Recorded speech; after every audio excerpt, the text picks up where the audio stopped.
Assalamualaikum warahmatullahi wabarakatuh. Halo teman-teman, kali ini saya akan membahas tentang akuntansi perusahaan dagang. Akuntansi perusahaan dagang sendiri dapat didefinisikan sebagai tulang punggung keuangan suatu entitas yang bergerak dalam bidang penjualan dan pembelian. Untuk memahami materi secara rinci, langsung aja yuk kita masuk ke karakteristik perusahaan dagang. Karakteristik perusahaan dagang yang pertama yaitu adalah siklus operasi atau yang biasa kita sebut juga dengan operating cycle. Ini adalah proses di mana suatu perusahaan mengeluarkan kas, menghasilkan pendapatan, dan menerima kas pada saat pendapatan diperoleh ataupun diperoleh nanti sebagai piutang usaha. Waktu dan hari untuk menyelesaikan siklus operasi antar perusahaan dagang sangat berbeda ya teman-teman.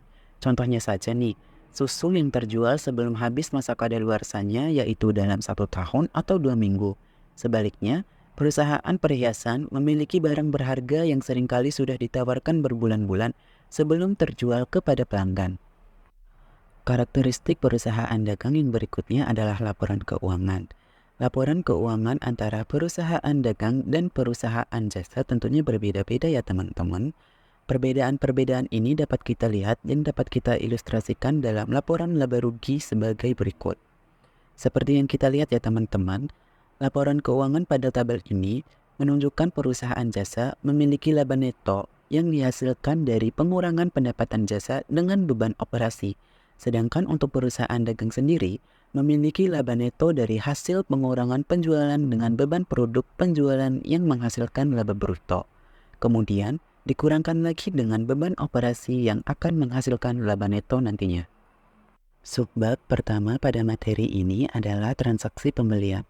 Pada transaksi pembelian, kebanyakan perusahaan menggunakan sistem persediaan perpetual yang transaksinya dicatat seperti tabel di bawah ini. Dapat dilihat ya teman-teman, tabel pertama merupakan contoh pencatatan transaksi secara tunai, yang dimana pada tanggal 3 Januari 2017, persediaan kas terletak pada sisi debit, yaitu Rp2.510.000. Dan pada tanggal yang sama, yaitu pada tanggal 3, membeli persediaan dari Burhan yang terletak pada sisi kredit, yaitu dengan nominal yang sama juga, yaitu Rp2.510.000. Kenapa terletak di sisi kredit? Karena kita melakukan pembayaran secara tunai kepada Burhan. Sedangkan untuk tabel kedua merupakan pembelian secara kredit. Pembelian secara kredit dapat dilihat melalui faktur. Dalam faktur, terdapat syarat kredit seperti periode kredit dan diskon, yang dapat dituliskan seperti sebuah kode. Sebagai contoh nih ya teman-teman, di sini ada kode 2/10 dan kode N/30, yang jika kita baca, pembeli mendapatkan diskon sebesar 2% apabila dibayar dalam kurun waktu 10 hari dan jumlah jatuh tempo pembayaran dalam 30 hari. Selain faktur, ada juga retur dan potongan pembelian, yang berarti seorang pembeli dapat mengajukan retur pembelian atau permintaan potongan harga.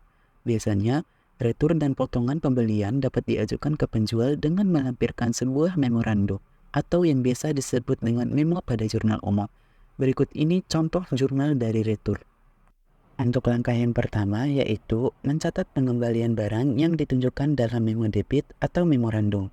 Dalam tabel ini berarti nominal yang tertera pada memo debit sebesar Rp900.000, yang mana utang usaha dari pembelian tersebut berkurang, sehingga terletak di sebelah debit, dan persediaan berkurang di sebelah kredit yang nominalnya sama yaitu Rp900.000. Nah, gambar di samping adalah beberapa contoh soal transaksi penjualan pada perusahaan dagang. Transaksi pertama terjadi pada tanggal 2 Mei. Solusinet membeli barang senilai Rp5 juta dari Fajar Datalink dengan syarat 2/10 N/30, yang berarti menambah persediaan sehingga berada di sebelah debit dan menambah utang usaha yang berada di sebelah kredit sejumlah Rp4.900.000 karena telah dikurangkan dengan diskon yang diperoleh sebesar 2%. Kemudian pada tanggal 4 Mei, Solusinet mengembalikan barang senilai Rp1 juta yang dibeli pada tanggal 2 Mei yang telah dipotong dengan diskon pembelian barang tersebut, yaitu sebesar 2%, sehingga pada jurnal, utang usaha terletak di sebelah debit. Kenapa? karena berkurang senilai Rp980.000 akibat pengembalian barang dan persediaan berkurang sehingga terletak di sebelah kredit. Kemudian pada transaksi tanggal 12 Mei, terjadi pembayaran faktur yang terjadi pada tanggal 2 Mei yang telah dikurangi dengan return dan diskon, sehingga utang usaha Solusinet berkurang sebanyak 5 juta dikurangi dengan 100.000 dan dikurang 980.000, sehingga menjadi Rp3.920.000. Berikutnya yaitu transaksi penjualan. Untuk transaksi penjualan, kita langsung aja ke jurnal-jurnalnya ya teman-teman. Untuk jurnal penjualan tunai, dapat dilihat bahwa tanggal 3 Maret, Solusinet menjual barang seharga Rp1.800.000 yang menyebabkan akun kas bertambah dan berada di sebelah debit dan penjualan bertambah, sehingga berada di sebelah kredit dengan nilai yang sama yaitu Rp1.800.000. Berikutnya adalah beban pokok penjualan dan pengurangan jumlah persediaan. Ini wajib dicatat ya teman-teman. Dengan demikian, akun persediaan akan menunjukkan jumlah sisa persediaan yang belum terjual. Perhatikan transaksi pada tanggal 3 Maret berikut. Diasumsikan bahwa beban pokok penjualan pada tanggal 3 Maret adalah sebesar Rp1.200.000. Ayat pencatatannya adalah beban pokok penjualan terletak di sebelah debit karena beban bertambah. Sedangkan untuk persediaan yang berkurang akibat penjualan terletak di sebelah kredit dengan nominal yang sama juga teman-teman, yaitu Rp1.200.000. Selanjutnya adalah penggunaan kartu kredit. Apabila terdapat seorang pelanggan yang menggunakan kartu kredit dalam pembayaran, maka akan diasumsikan bahwa Solusinet membayar beban pemrosesan kartu kredit tersebut senilai Rp4.150.000 pada tanggal 31 Maret. Beban kartu kredit tersebut akan dicatat di sebelah debit. Kenapa? Karena jika beban bertambah, maka saldo normalnya berada di debit. Dan kas yang berkurang untuk membayar beban tersebut berada di sebelah kredit. Kenapa di sebelah kredit? Karena jika kas kita berkurang, maka saldo normalnya ada di kredit ya teman-teman. Dengan nilai yang sama juga, yaitu Rp4.150.000. Nah, berikut ini adalah beberapa transaksi penjualan pada perusahaan dagang. Dapat dilihat ya teman-teman, pada gambar di bawah ini, transaksi pertama terjadi pada tanggal 2 Mei. Solusinet membeli barang senilai Rp5 juta dari Fajar Data Link dengan syarat 2/10 dan N/30, yang berarti menambah persediaan sehingga berada di sebelah debit dan mengubah utang usaha yang berada di sebelah kredit sejumlah Rp4.900.000 karena telah dikurangkan dengan diskon yang diperoleh sebesar 2%. Pada kasus penjualan secara kredit, dengan contoh di bawah ini, kita dapat mengasumsikan bahwa penjualan secara kredit senilai Rp18 juta dengan piutang usaha bertambah berada di sebelah debit dan penjualan meningkat ada di sebelah kredit senilai Rp18 juta. Kemudian, terdapat beban pokok penjualan yang ada di sebelah debit dengan persediaan di sebelah kredit sebesar Rp10.800.000. Pada transaksi penjualan juga, terdapat diskon pelanggan yang dapat dilihat pada tabel di bawah ini dengan jurnal piutang usaha pada penjualan. Adapun jurnal pembayaran dari transaksi di atas, yaitu kas pada piutang usaha sebesar Rp17.640.000, serta retur dan potongan pelanggan yang hampir sama dengan retur potongan pembelian. Dan jurnal beban pokok penjualannya adalah perkiraan barang retur pada beban pokok penjualan senilai Rp25 juta. Materi selanjutnya adalah ongkos kirim. Pembelian dan penjualan seringkali termasuk ke dalam ongkos kirim. Syarat penjualan menunjukkan kapan kepemilikan barang diserahkan kepada pembeli. Titik ini menentukan pihak pembeli atau penjualkah yang harus membayar ongkos kirim atau yang bisa juga disebut dengan transportation cost. Kepemilikan barang dapat beralih kepada pembeli saat penjual mengirim barang ke perusahaan pengangkutan atau ekspedisi. Dalam kasus ini, syaratnya dikatakan sebagai FOB atau Free On Board, titik pengiriman FOB Shipping Point. Syarat ini berarti bahwa pembeli menanggung ongkos kirim dari titik pengiriman awal ke tujuan akhir. Biaya-biaya ini menjadi bagian dari keseluruhan biaya pembelian persediaan pembeli dan harus ditambahkan ke dalam biaya persediaan dengan mendebitkan persediaan. Sebagai ilustrasi, diasumsikan pada tanggal 10 Juni, Solusinet membeli barang sebagai berikut. Pada tanggal 10 Juni, Solusinet membeli barang dari CV Data Digital sebesar Rp900.000 dengan syarat FOB titik pengiriman.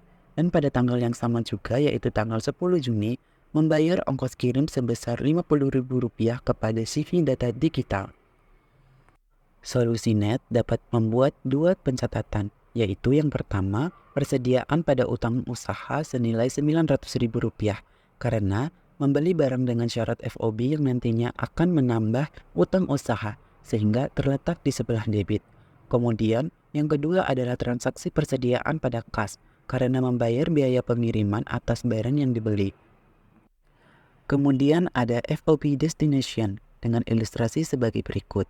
Kepemilikan barang dapat dialihkan kepada pembeli ketika pembeli menerima barang. Dalam hal ini, syaratnya dikatakan sebagai tujuan FOB, free on board. Syarat ini berarti penjual menanggung ongkos kirim barang sampai ke tujuan akhir pembeli.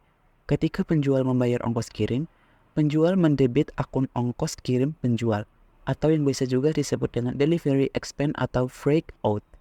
Ongkos kirim dilaporkan di dalam laporan laba rugi penjual sebagai beban penjualan. Sebagai ilustrasi, diasumsikan Solusinet menjual barang sebagai berikut. Pada tanggal 15 Juni, menjual kepada CV Kalila Eka Buana secara kredit senilai Rp700.000 dengan syarat FOB tujuan. Beban pokok penjualannya adalah sebesar Rp480.000. Dan pada tanggal yang sama, pada tanggal 15 Juni juga, Solusinet membayar ongkos kirim sebesar Rp40.000 untuk penjualan pada tanggal 15 Juni. Selanjutnya, kita masuk ke dalam laporan keuangan perusahaan dagang. Yang pertama, di sini kita akan melakukan pencatatan laba rugi. Dalam pencatatan laba rugi memiliki dua metode, yaitu laporan laba rugi tidak langsung dan laporan laba rugi secara langsung. Berikut adalah contoh dari laporan laba rugi tidak langsung dan laporan laba rugi langsung.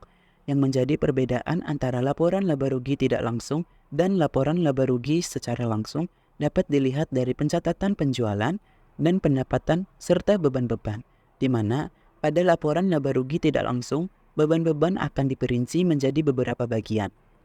Untuk pencatatan selanjutnya yaitu laporan ekuitas pemilik. Laporan ekuitas pemilik ini digunakan untuk melaporkan perubahan ekuitas pada sebuah perusahaan pada periode tertentu. Lalu, apa saja sih yang termasuk dalam perhitungan laporan ekuitas pemilik? Jadi, yang termasuk ke dalam laporan ekuitas pemilik yaitu modal awal atau saham, keuntungan perusahaan, dan penarikan pribadi atau yang bisa juga disebut dengan prive.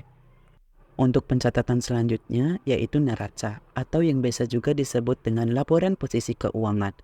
Adalah laporan keuangan yang melaporkan aset, kewajiban, dan ekuitas perusahaan pada suatu titik waktu tertentu untuk mempermudah analisis dalam memprediksi arus kas masa mendatang. Laporan ini menjadi pegangan yang menyatakan bagaimana kinerja apapun keuntungan perusahaan selama satu periode terakhir. Dalam pencatatannya, aset sendiri dibagi menjadi dua, yaitu aset lancar dan aset tetap. Untuk aset lancar sendiri biasanya berisi kas, piutang usaha, persediaan, perlengkapan kantor, dan asuransi dibayar di muka.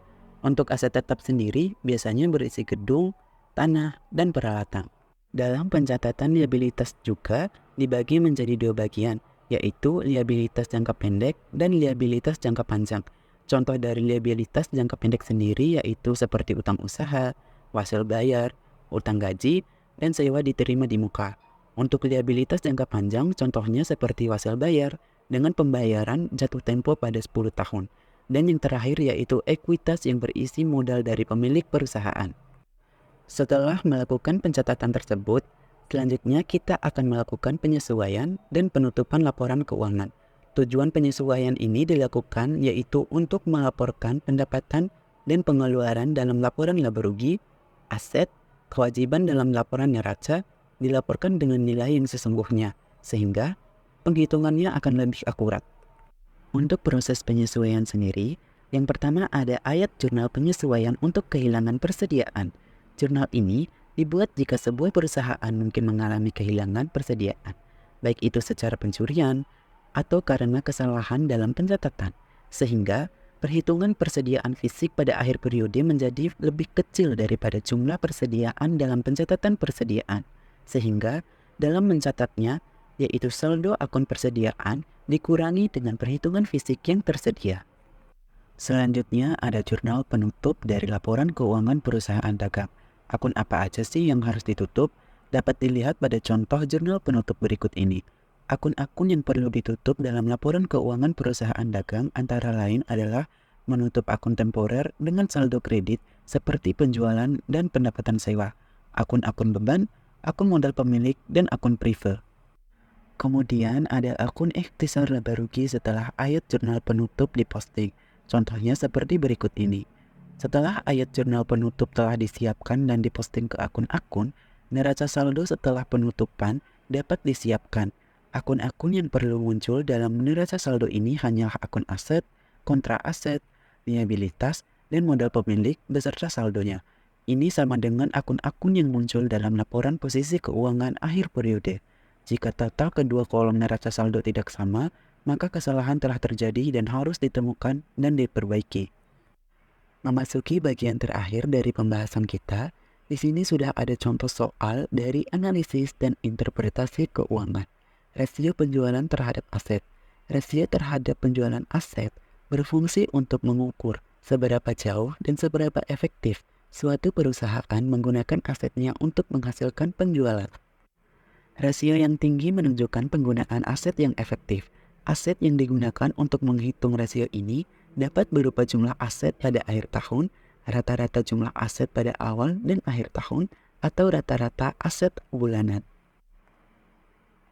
Dalam hal ini, kita akan menggunakan rata-rata jumlah aset pada awal dan akhir tahun. Kita dapat menghitung rasio penjualan terhadap aset dengan rumus penjualan dibagi dengan total aset rata-rata. Agar lebih paham dan jelas, kita langsung saja mengarah ke contoh soalnya ya teman-teman. Di sini diasumsikan bahwa terjadi penjualan CV Sabana Prima yang berakhir pada tanggal 31 Desember 2016 dan 2015. Untuk menghitung rasio penjualannya, pada 2016 sebesar Rp1.305.000 dibagi dengan rata aset sebesar Rp870.000, sehingga menghasilkan rasio sebesar 1,50. Hal ini serupa juga dilakukan pada penjualan pada tahun 2017, sehingga menghasilkan rasio sebesar 1,25. Selesai sudah materi dari saya. Semoga ilmu yang didapat hari ini bermanfaat bagi kita semua. Terima kasih telah memilih konten kami sebagai sarana belajar. Sampai jumpa di lain pembahasan ya teman-teman. Wassalamualaikum warahmatullahi wabarakatuh.